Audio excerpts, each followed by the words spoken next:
That's when it hit 120 and it just popped from there. It's been bouncing up and down between 140, 135, 150, but those are pretty good gains to have in not a lot of time. So keep that in mind. So if you follow me on Twitter, I'm try to be more, more active on there, but you might just end up making a good amount of money.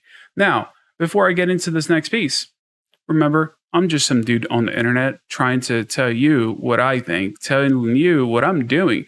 Not necessarily investment advice because I ain't getting paid for this. Not even the channel gets paid. So I'm just trying to help you guys out. Maybe build a brand new community that's doing something awesome in here. So let's get right into it.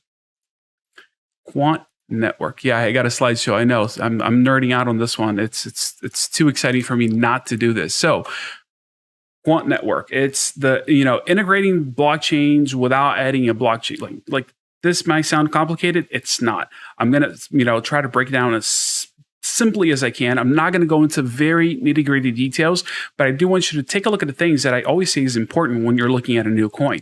And the first thing that I think everyone needs to do is look at the CEO, look at who the team is. And I could go over everybody on the team and they have a pretty good team, but just looking at Gilbert, not Gilbert Grape, man, I can't stop thinking of that movie when I read his name every time, but he's done some pretty cool things. As far as big companies, I mean, he's been part of BP, HSBC, like he's been with some pretty big organizations. Not only that, he's been with, the Ministry of Justice and, Bank of England. Like that's pretty impressive to have in your resume.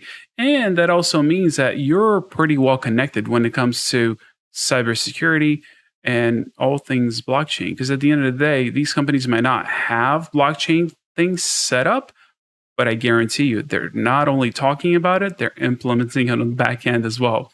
And this is where his, background kind of comes into play. And this is like old, right? So we got even more new stuff here. He was 2 years with the Federal Reserve System.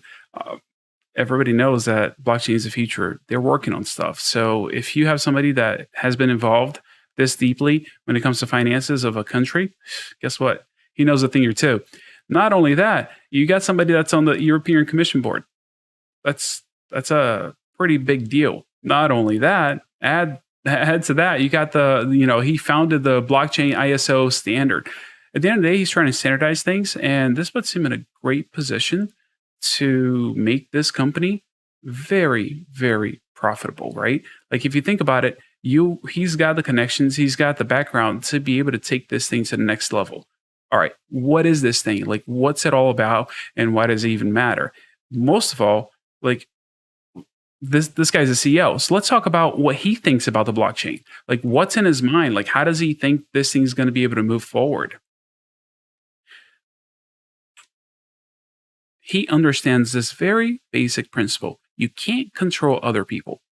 Not only can you not control other people, you can't control businesses or other countries. I mean, try to think about, oh yeah, guess what? US, you're now going to utilize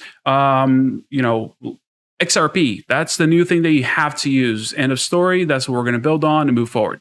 He understands people aren't going to budge like that. Businesses are more likely to adopt new technologies if they're going forward, but good luck trying to get a whole country to do something. I know that ADA is working towards something like this, which is kind of awesome, but it's very difficult for you to do something along those lines. So he also gets that blockchains don't always meet the need.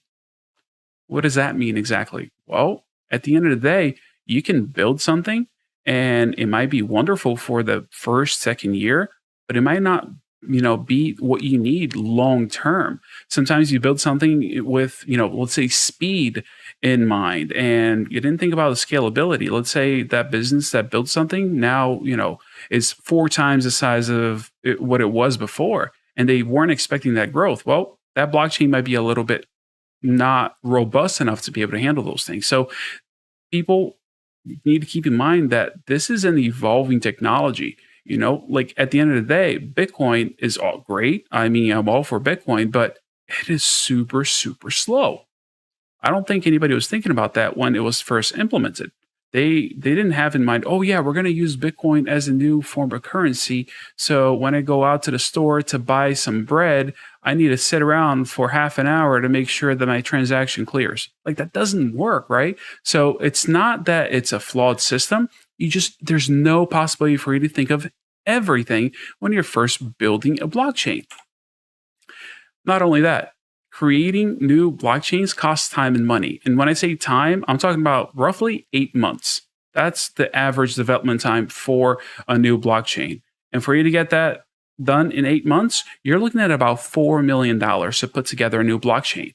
So he gets that making things new, it's not very fun when it comes to spending money or time. So he gets all of these things, and his idea is, how can I fix it? Not only fix it, how can I make it better? Because if you're trying to fix something, you're going to rebuild it. You're going to start from scratch. So what are we doing here? What's Quant doing?